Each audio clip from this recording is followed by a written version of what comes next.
Hello guys, আসসালামু আলাইকুম রহমতুল্লাহি বারাকাতু। সবাই কেমন আছেন? আশা করি সবাই ভালো আছেন।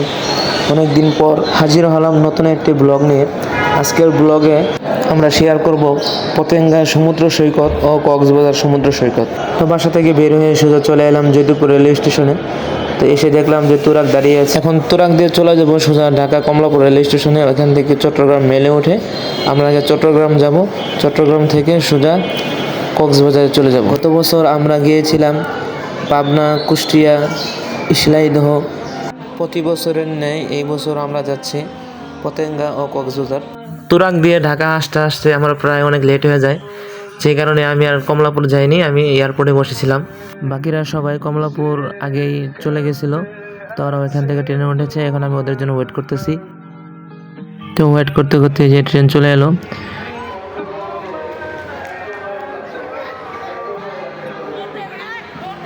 আলহামদুলিল্লাহ আমিও ট্রেনে উঠে পড়লাম। তো এখন আমরা সবাই যাত্রা শুরু করবো চট্টগ্রামের উদ্দেশ্যে। আলহামদুলিল্লাহ ট্রেনটিও ছেড়ে দিল। এখন আমরা সোজা চলে যাব ভৈরব।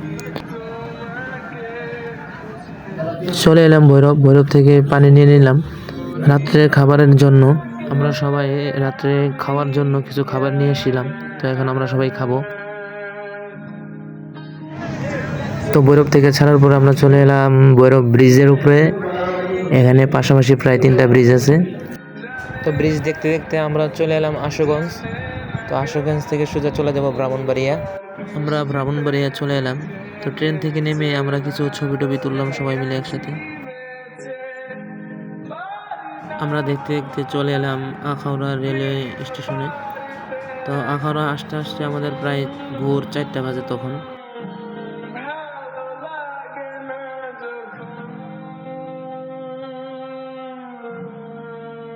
আখাউড়ায় থামার পর আমরা কিছু ছবি টবি তুললাম।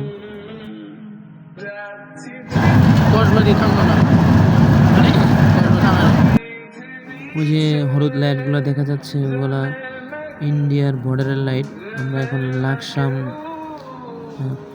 কসবা লাকসাম পাড়ে দিচ্ছি। তো এখান থেকে প্রায় ইন্ডিয়ার বর্ডারগুলো দেখা যায়। দেখতে দেখতে আমরা চলে এলাম কুমিল্লা রেল স্টেশনে। আমাদের সিটটা ছিল দরজার পাশেই, যে কারণে আমরা যখন ইচ্ছা তখনই নামতে পারতাম। আস্তে আস্তে ভোরের আলো, সকালে ফজরের স্নিগ্ধ বাতাস,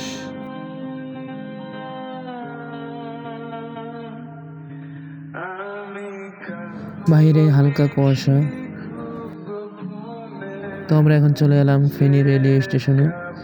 এখানে প্রায় অনেকক্ষণ যাত্রা বিরতি দেয়। আমরা একটু নেমে ছবি টবি তুলে নিলাম। এদিকে আমাদের সফর সঙ্গী জিসান ভাই, সে এখনো ঘুমাচ্ছে। ফেনী থেকে কিছুক্ষণ যাওয়ার পরেই ট্রেন থেকে অনেক সুন্দর সুন্দর ভিউ দেখা যাচ্ছে। অনেক দূরের পাহাড়গুলো কাছে মনে হইতেছে। আমাদের অনেক ভালোই লাগতেছিল। আমরা পাহাড় দেখতে দেখতে চলে এলাম পাহাড়তলি।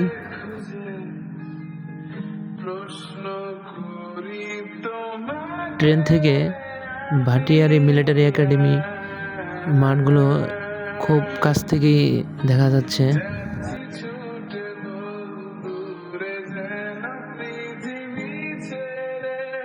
তো আলহামদুলিল্লাহ আমরা চলে এলাম চট্টগ্রাম রেলওয়ে স্টেশনে। আমরা গতকাল রাত্রে প্রায় 12টার দিকে আমরা ট্রেনে উঠেছিলাম। তো এখন বাজে 8টার কাছাকাছি। তো আমরা এই 8টার সময় চট্টগ্রাম রেলওয়ে স্টেশনে নামলাম। এখন আমরা বাসে করে সোজা চলে যাব।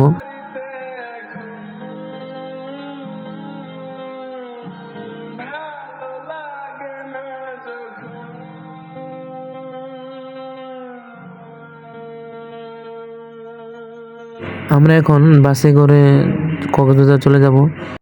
এই জন্য আমরা সবাই বাস স্ট্যান্ড যাচ্ছি। তো এই যে আমরা বাস স্ট্যান্ড চলে এলাম। এখন আমরা হানিফ বাসে উঠবো। বাসে ওঠার পর আমরা এখন কর্ণফুলী নদীর উপরে যে ব্রিজ, সেই ব্রিজের উপরে।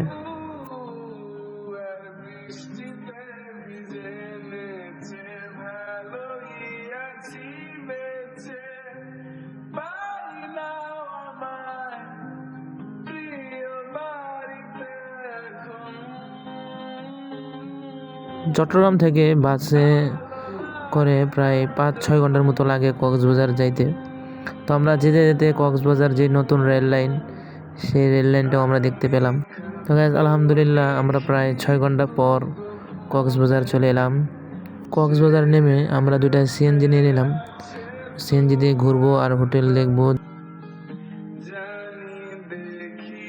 আলহামদুলিল্লাহ আমরা আমাদের মনের মতো একটা হোটেল পেয়ে গেলাম। তো এই যেটা হলো আমাদের রুম। সবগুলো রুম যদি একটু আমি আপনাদেরকে ঘুরে ঘুরে দেখাই।